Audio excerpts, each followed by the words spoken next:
Ça prend des sacrifices colossaux pour prendre ta retraite avant 40 ans. Puis la seule façon d'y arriver, c'est de commencer le plus tôt possible. Ok, relax, là, je parle pas de sacrifice humain quand même. On se comptera pas d'histoire, la plupart du monde veulent des résultats, mais il y a pas grand monde qui veut vraiment payer le prix pour y arriver. You pay the price. Yeah. Je te partage ce que moi j'ai fait, puis tu fais ce que tu veux avec ça, ça t'appartient. Voici donc les 5 sacrifices qui ont tout changé, puis qui ont permis de prendre ma retraite à 37 ans. Si tu vis en faux riche, tu vas finir en vrai pauvre. Puis c'est pas pour rien que c'est populaire comme phrase. Le désir de plaire, d'être reconnu, d'être aimé est tellement fort qu'on en oublie souvent les vraies raisons pourquoi on fait tout ça. Je sais pas toi, là, mais moi, je me suis pas pogné une bonne job pour m'acheter un char neuf. Je me suis donné une bonne job pour m'accomplir et surtout pour me donner une possibilité d'avoir du temps de qualité avec mes kids, avec ma famille, avec mes amis, avec ma femme. J'ai été quand même chanceux, je l'ai réalisé assez tôt dans ma vingtaine.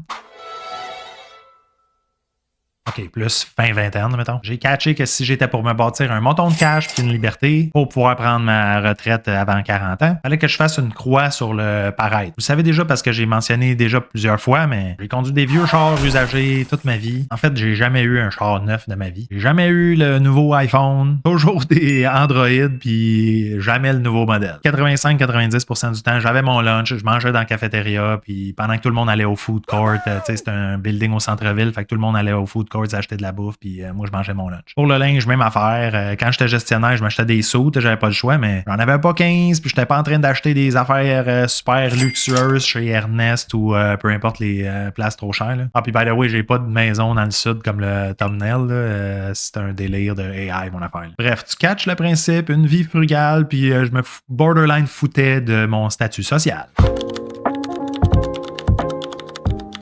Ce sacrifice-là, c'est probablement le plus dur de la gang. Grind comme un fou en début de carrière, puis quand ça commence à payer plus, tu veux avec raison augmenter ton niveau de vie. Tu peux le faire un peu, là, c'est sûr. Mais c'est aussi un des sacrifices les plus payants dans l'équation. Parce que pour chaque augmentation de salaire ou pour chaque bonus que je recevais, ça allait pratiquement direct dans les investissements. Dans le temps de le dire, j'étais capable de loader mon CELI, loader mon REER, placer ça agressivement dans les markets. Évidemment, il faut que tu sois aussi capable de pas tomber dans le panneau d'upgrader ton appart, ton char, ton linge à toutes les fois que tu as une augmentation. Pas trop aller dans un resto trop cher abusivement. Moi, je vivais pratiquement comme un étudiant pendant que je gagnais bien ma vie. Là, je suis pas en train de te dire qu'il faut absolument que toi aussi tu fasses ça. Là. On s'entend que moi, je te raconte mon plan, mais si tu vises retraite à 45, 50, 55 ou que tu adores ta job, tu veux continuer jusqu'à 65, ben là, c'est sûr que tu ajustes ton plan selon tes besoins. Mais le bottom line, dans le fond, c'est plus que tu es capable d'augmenter tes revenus sans que tes dépenses augmentent aussi, en gardant tes dépenses fixes, plus que tu es capable de placer du cash.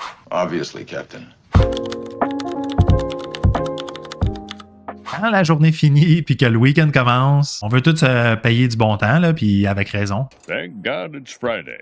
Le problème, c'est que une heure de scrolling devient souvent 3-4 heures. Ou un petit épisode de Netflix devient souvent j'écoute la saison complète de la série. Dans mon temps, c'était plus gamer puis sortir d'un club, là, mais ou le même genre de stuff. Là. Bref, je savais que si je voulais avoir une chance de lâcher ma job avant 40 ans, il fallait que j'augmente mes revenus. Moi, je l'ai fait principalement via le temps supplémentaire, puis il faut dire que c'était vraiment facile parce que j'avais juste à accepter à toutes les fois qu'ils me le demandaient, puis c'était comme quasiment illimité. Sinon, comme j'ai dit dans les autres vidéos, en fin de carrière, j'avais un sideline avec la business de ma blonde. C'est sûr que si t'es un peu plus vieux puis que t'as des enfants ou t'es un parent qui est malade ou quoi que ce soit, ben là, c'est sûr que la situation est plus différente. Là, moi, j'avais pas d'enfant à ce moment-là. Mais il y a quand même moyen, il y a toujours moyen de trouver un plan pour essayer de te setuper pour augmenter tes revenus sans que ta vie devienne un total enfer. Sois créatif, utilise tes forces. Lock in, bro.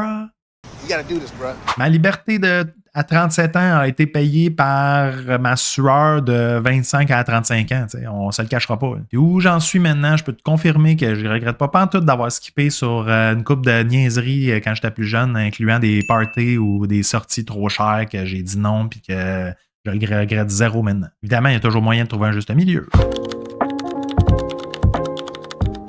Faut pas rester dans ta zone de confort puis penser que tout va t'arriver par magie, là, évidemment. À un moment donné, si tu veux que les choses bougent, il va falloir que tu fasses des moves quand même assez importants qui ont un impact majeur sur ta vie. This is the way. Je me souviens, j'avais à peu près 22-29 ans, j'avais lu un livre, je me souviens zéro du titre, là, mais en gros, ça t'encourageait à te projeter 10 ans dans le futur puis à faire une liste où tu te voyais dans 10 ans, qu'est-ce que tu voulais absolument atteindre comme but. Là, il fallait que tu fasses une liste de 10 moves, les 10 moves les plus importants qui vont avoir le plus gros impact sur faire ce changement-là. Là, tu prenais les 3 premiers, les 3 plus importants que tu voyais dans ta liste, t'es encerclais, puis là, tu focuses vraiment là-dessus comme un acharné dans les prochaines années. T'es accroches ton mur, là, t'es mets partout, là, tu vois le genre. Moi, clairement, on top, je voulais la liberté financière avant 40 ans, c'était ça mon but. Ouais, j'étais vraiment axé cash, là. On s'entend que plus tard, les enfants viennent dans la tête, tout le kit, mais dans ce temps-là, j'avais pas vraiment ça en tête. Je me suis dit, OK, premier move, tu peux pas rester dans ton condo trop cher à Montréal, j'avais un condo trop cher dans l'est de la ville. Hypothèque sur 25 ans, ça faisait genre 6 ans que je payais, puis il y avait pratiquement pas de principal de partie. Fait que premier move, me sortir de ma zone de confort, j'étais comme, je vends ce condo-là, j'emménage avec ma femme qui habitait en banlieue de la ville. Un genre d'arbitrage géographique, mais encore plus payant, parce que là, soudainement, on splitait les billes à deux, puis on habitait dans un appart qui coûtait moins cher que mon hypothèque. Après ça, je me suis inscrit à temps plein au HEC pendant que je travaillais au 911 pour monter les échelons. Tu veux te sortir de ta zone de confort,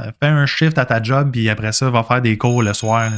C'est intense en salle. Mettons que pour quelqu'un qui était bien assis dans sa job confortable, assez payante, mettons que ça me sortait de ma zone de confort big time. Là. Sinon, côté placement, j'étais déjà pas mal ultra agressif, mais je profitais du fait que je pouvais pratiquement pas dépenser parce que j'étais trop occupé pour loader sans arrêt puis mettre pratiquement 50% de ma paye dans les placements. Allez, paf, j'achète. Je suis blindé. Dans le fond, le but de ce sacrifice-là, c'était de prendre des risques calculés. Tout ça pendant que le monde autour de moi se contentait de leur salaire correct et qui était un peu sur le cruise control. Ça, je le considère comme un sacrifice parce qu'en fait, ça en est vraiment un. Mais si je veux être bien honnête, ça a été probablement celui qui a été le moins difficile pour moi.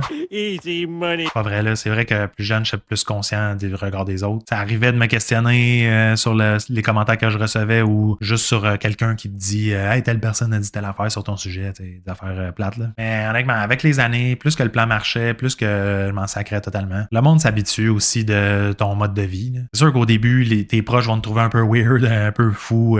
Borderline bizarre. Là. Surtout si tu fais comme un shift 180 de ton mode de vie actuel qui est complètement différent. Là. Mais dis-toi qu'il y a juste toi qui vis avec toi-même, au bout de la ligne. 7 ménages sur 10 vivent de paye en paye au Canada. Là. Ça veut dire, promène-toi sur ta rue puis compte les maisons. Là. Toutes les 10 maisons, il y en a 7 là-dedans qui sont à pretty much une perte d'emploi d'être dans le trouble. Honnêtement, personnellement, j'aime mieux être normal puis être dans les 3 sur 10. Comme dit toujours Dave Ramsey, normal is broke, so be weird. Ou la normalité, c'est d'être pauvre, fait que sois un bizarre. Laisse le monde penser ce qu'ils veulent. Puis toi, tu sais là, qu'au fond, tu es en train de bâtir ta liberté. Là, c'est ça qui est fou, en fait. Quand tu vas sacrer ta job là, à 37, 40, 50 ans là, pour aller vivre ta vie de rêve, je garantis que tout ce monde-là vont te trouver bien moins bizarre.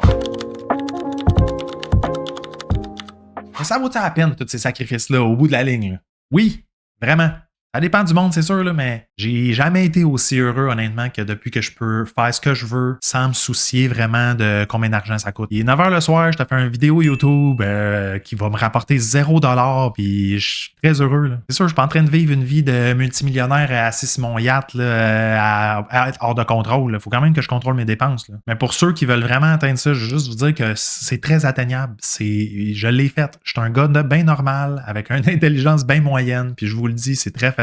Faut juste que tu établisses un plan vraiment précis puis que tu l'exécutes comme un champion. Juste terminer en disant que, par exemple, faut que tu aies un plan pour ce qui va se passer après parce que la retraite, c'est vraiment pas la fin. Puis ce bout-là, j'avais peut-être un petit peu trop négligé. Je vous en parle dans une autre vidéo. Oublie pas de like, subscribe, dégage!